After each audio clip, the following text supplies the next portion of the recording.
Joining us today. Well, like all things this last year, this budget address clearly looks a little different. Usually, I'd be speaking in Representatives Hall, joined by a joint convention of the legislature. Well, this year, as you can see, we're doing it virtually.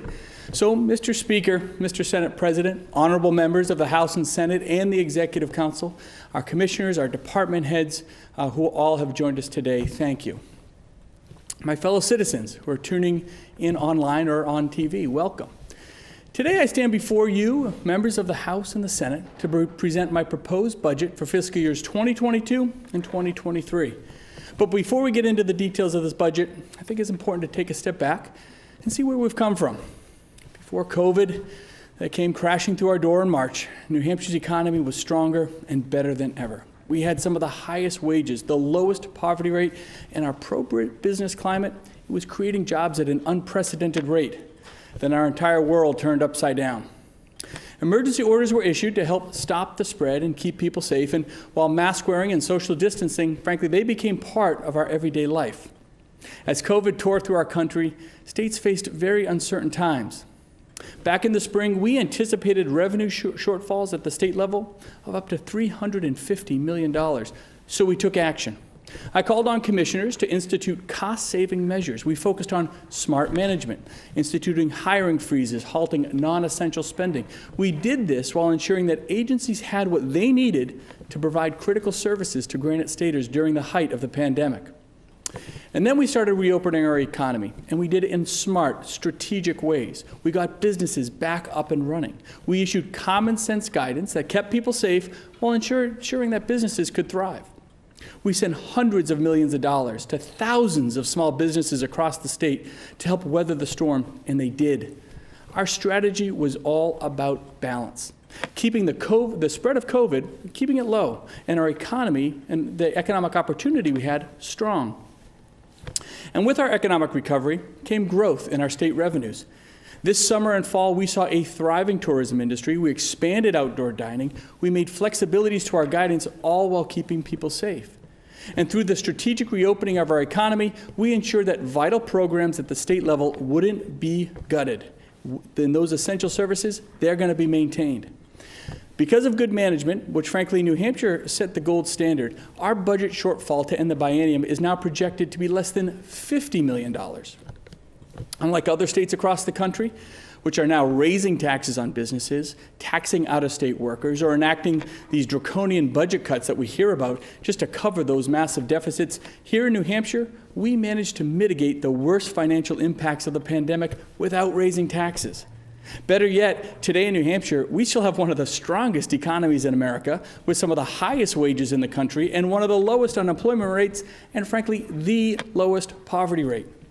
We focused on the essentials, and we didn't let the politics or the negativity of 2020, we didn't let that distract us, frankly, from smart management and accountability to our citizens. The result of these efforts have really led us to allow a customer service mindset to be put forth. And we kind of emphasize that in this budget today. So this budget, most importantly, is a fiscally responsibly budget that is balanced and lives within our means. It has no new taxes, no new fees, no increased taxes, no increased fees, nothing. In fact, this budget lowers taxes for just about everyone. We're downshifting cash to municipalities, not cost. It's a budget that ignores politics, it has no empty promises, and this budget makes smart, strategic, targeted investments without having to balance it on the backs of our essential workers. And it focuses on core, everyday services that prioritize people of our state. So let's talk some details. For decades, you've seen your local property tax bills increase, and I can assure you here at the state level, we've never taken our eye off the ball. While we can't pass legislation to directly cut your property taxes, we can provide financial assistance to cities and towns. In my first 4 years, we sent back over $100 million to cities and towns to help fix roads, repair red-listed bridges, and frankly, just make our schools safer. We invested over $100 million in clean drinking water projects, and we zeroed out everyday fees like the Merrimack tolls. When we had extra money at the state level, we downshifted cash, not cost, to those municipalities, and this allowed local leaders to target key areas of investment without tapping in to the local taxpayers. One principle has guided our approach: flexibility. Local communities know best. And at the state level, providing flexibility to those cities and towns has guided our approach. This last year was tough, but we didn't lose sight. We're keeping our commitment to cities and towns by providing millions in additional revenue sharing. After years of inaction at the state level, my budget makes a change and increases the amount of money the state sends back to cities and towns from our meals and rooms tax. The result is that for the first time in more than a decade, the state's providing an increase in revenue sharing and allows for up to $15 million more in additional money for cities and towns, an over 15% increase that goes directly to benefit our property tax payers. Now, as the only governor in the last 20 years to come up through New Hampshire the public school system, I know very, very directly how great that system is, and it's why we're so committed to supporting it. Over the last 4 years, New Hampshire has been innovative in how we create educational opportunities for our kids. We're not satisfied with the old way of doing things. We never should be. We challenge ourselves to think differently and build new pathways to get better results for the students. Because in the end, that's all that matters: better results for the students. It's about outcomes. Now, 4 years ago today, I stood before you for the first time, and I proposed to finally fully fund kindergarten. We did it. Later, we proposed New Hampshire career academies, effectively allowing students to get their associate's degree, their high school diploma, and a guaranteed job interview all at the same time and at no cost to the student or the taxpayer. We did it. And while the state used to talk about early childhood development almost as if it was something to study, New Hampshire has now captured tens of millions of dollars to develop and implement real cutting-edge opportunities for our youngest kids, getting them on the right track when it counts. And after politics threatened a $46 million federal grant to invest in our students at public charter schools, we finally moved forward, and we're making that opportunity, it's a reality now, for thousands of students who have been stuck on wait lists. In just the past 4 years, we've shown that anything is possible when it comes to getting better outcomes for our kids.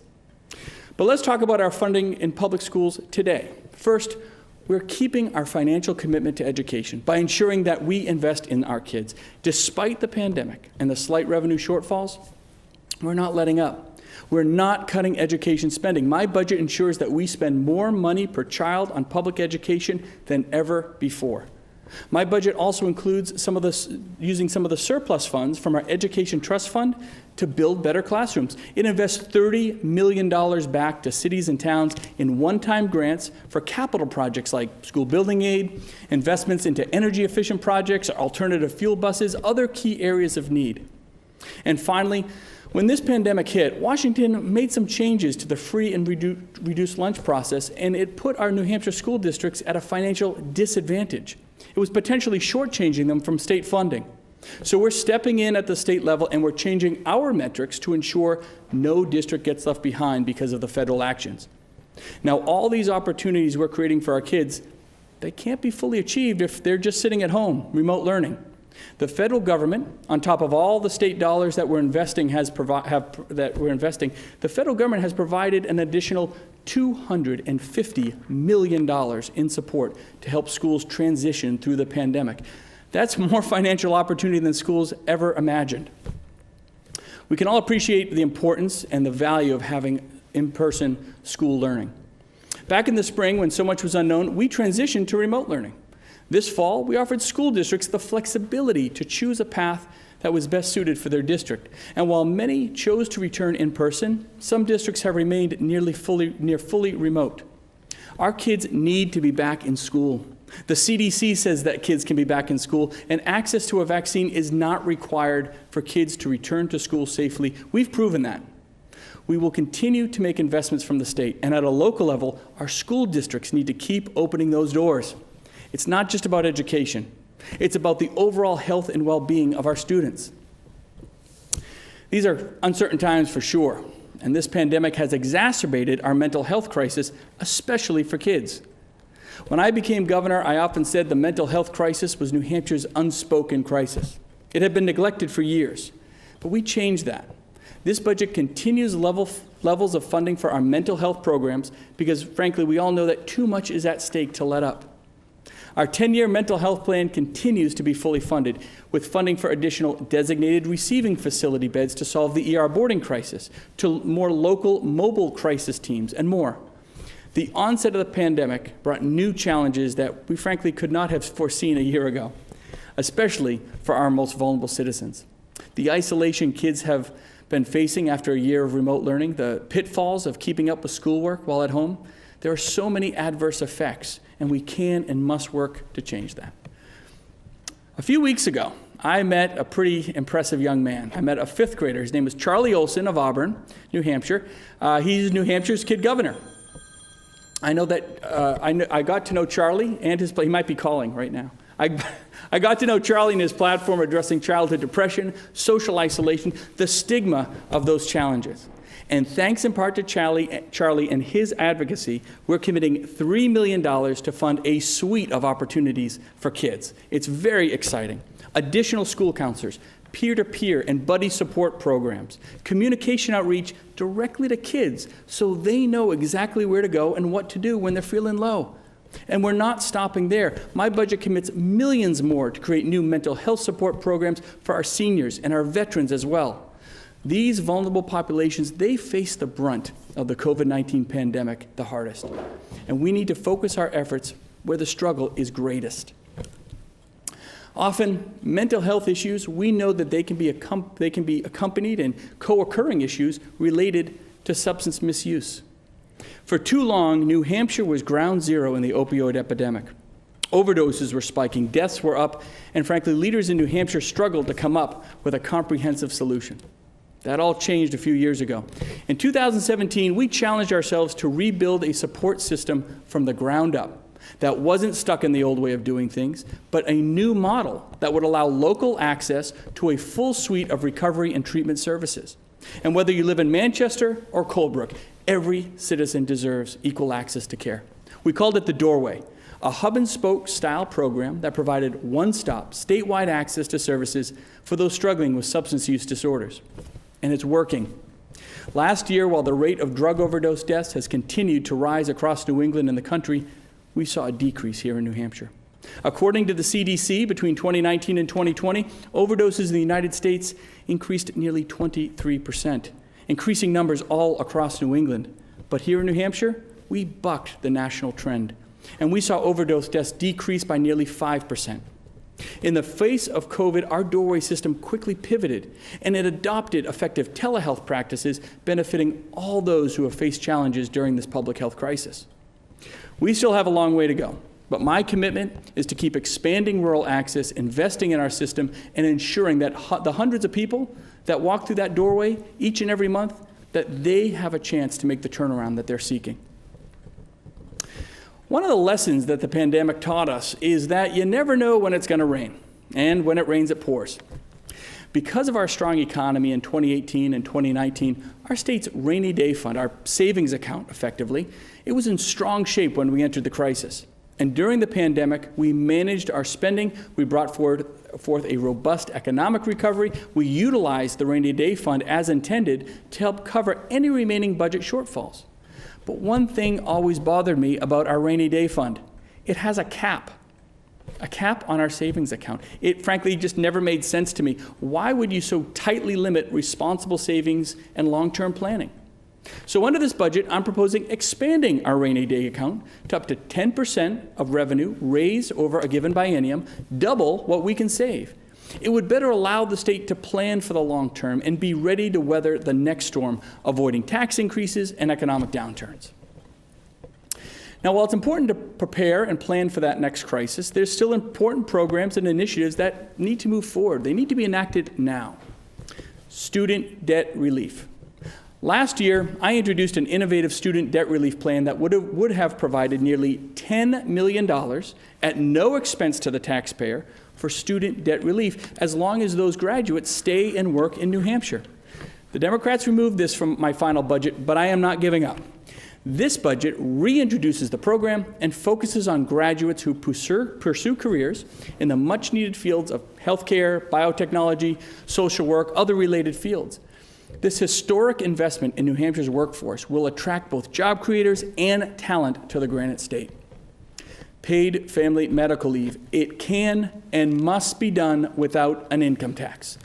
This pandemic has highlighted how vital a program like this can be, and this budget introduces legislation for a voluntary paid family medical leave plan that expands access, benefiting all state employees, which will lower premiums for private companies and individuals if they want to buy in to this incredibly important program.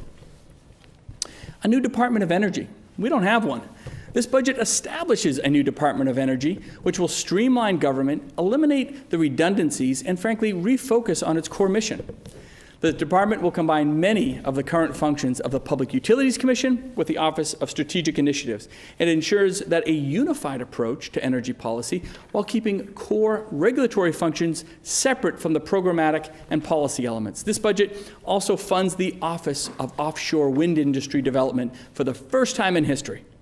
Our commitment to funding this office will allow New Hampshire to continue to take steps to harness the massive potential for renewable energy production off the coast of New Hampshire. And it's important we don't give up on all the progress we've made in protecting our victims of domestic and sexual violence.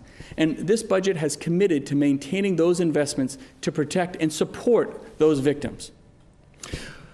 For the third budget in a row, we are again increasing funding for the developmentally disabled services to ensure that these important programs are there for those who rely on them the most. Investment in vulnerable populations, it has shown that it can pay dividends when done right. In 2017, we began rebuilding a very broken child protection system. It was a mess. But new management and new programs have yielded terrific results. In New Hampshire, now more kids leave foster care than enter it. Our investment in child protection workers has now dropped the overwhelming caseload of 90 per worker just a few years ago down to about 12. Across the board, we're making progress, and this budget keeps those successes moving forward. This budget prioritizes health care, and those on the front lines caring for our loved ones. Despite the budgetary challenges, this budget continues the 3.1% Medicaid rate increases that my administration implemented earlier this year. And we all know law enforcement accountability has been a hot topic this past year. This budget continues the commitment I made last summer to bring greater accountability to our system by funding the Public Integrity Unit within the Attorney General's office. It's an independent statewide office that reviews complaints of misconduct. It invests into our new programs at Police Standards and Training in the Police Standards and Training Academy, and it creates a $1 million matching fund for local law enforcement agencies to make the investments they desperately need, like body and dashboard cameras. These transformative, sweeping changes came directly from our LEAC Commission, and it builds on the unanimous recommendations of that group. Here in New Hampshire, we made sure the important awareness raised last summer wasn't only listened to, but followed through on. And as some may have already heard, this budget moves forward on an opportunity that can wait no longer. My budget proposes a fully unified and merged New Hampshire college and university system, bringing 11 separate systems together as one. This is the future of higher education. This evolution is not to benefit any one system or any singular college, but to every student across the state. Over the past 5 years, the entire country, it's begun to slowly move to more flexible systems with better online learning opportunities for students. And the COVID pandemic simply accelerated the inevitable, and our systems need to adapt in kind. Going forward, there is clear data showing that student enrollments within both systems, the community college and current university system, they're facing sharp decline in the coming years. We also see the challenges and the inefficiencies in maintaining 11 systems rather than one integrated collaborative approach to public higher education. The last year, it's a perfect example. Each system had to address the challenges of the pandemic individually, without the opportunity to jointly leverage resources as the institutions worked to mitigate the impacts of COVID-19. These challenges are not unique to New Hampshire and will be faced by higher education institutions across our nation. While the pandemic has been a challenge, it also presents us with an opportunity. This merger will enable a combined system to innovate in a coordinated way, and my budget proposal takes the first steps by merging the two boards of trustees. While each university and college, they'll still maintain their own campus, their own brand, But this change will help open doors for our students and avoid each separate campus from wasting time and money and, frankly, just competing with each other. And think of the practical opportunities for our students. Why shouldn't a student at Nashua Community College also be able to do a research and development project at the University of New Hampshire? Or why shouldn't a Plymouth State student be able to take summer nursing classes at Manchester Community College? Allowing students the ease of creating their own pathway in education will be the defining characteristic of this modernized 21st century system. It's a system that provides a seamless, transparent pathway from senior year of high school to associate's degrees and bachelor's and master's degrees to postgraduate and professional education, all offered with maximum flexibility. We have worked hard at the state level to provide innovative choices for our K-12 students, and it's time we provide the same opportunities for higher education. And one final big item to close out this budget address. You've heard me talk a lot about it, and we're here today to really act on it, and that's tax cuts for everyone. Whether you are a small business just starting out, a family of 4 looking to enjoy a meal out, or are retired and enjoying life in the Granite State, we're providing equitable, across-the-board tax relief for the people of our state. This budget begins by reducing the meals and rooms tax from 9% to 8.5%, its lowest level in over a decade. And while it, at the same time, increases the amount that each city and town will receive back from this revenue stream. This budget cuts the interest and dividends tax, and it begins to phase it out entirely over the next 5 years. This budget lowers the business enterprise tax from 0.6 to 0.55%. And here's a big one. My budget increases the filing threshold to an enterprise value tax base of $250,000. What does that mean? It means that tens of thousands of small businesses with an enterprise value under $250,000, they no longer have to pay this tax at all. And this change will streamline tax filings for our small businesses and, frankly, encourage new startup businesses to be created right here in the Granite State. These common sense tax reductions will allow our small businesses to reinvest their dollars into their employees and their communities. And as a result of these changes, more than 90% of the revenue raised by the business enterprise tax, it will now go directly to the Education Trust Fund. I mentioned it earlier, and I will say it again, this is truly a New Hampshire budget. After such a tumultuous and uncertain year, now is not the time to be raising taxes on the people of our state and our small businesses, and that's why we're cutting them. It can and must be done for our communities and the small businesses that power our economy. The budget I'm presenting to the legislature today, it's built on the fundamental philosophy of just making things better for our citizens. Here in New Hampshire, we don't settle for bad systems. When things aren't working, we don't push harder in the same direction. We have the courage to change direction. We don't settle, we innovate, we problem solve, and we get the job done. We must move past old systems and build new ones that fit the citizens' needs, not the government's. And when we can't rely on Washington, D.C., we'll strike out on our own. But only we have the power to enact that change. We can talk about it, or we can do it. We must remain unified in our approach and work together to pass a budget that funds our essential services and puts people first. Let's get to work. Let's get this done and remind everyone why New Hampshire is the gold standard for the rest of the country. Thank you.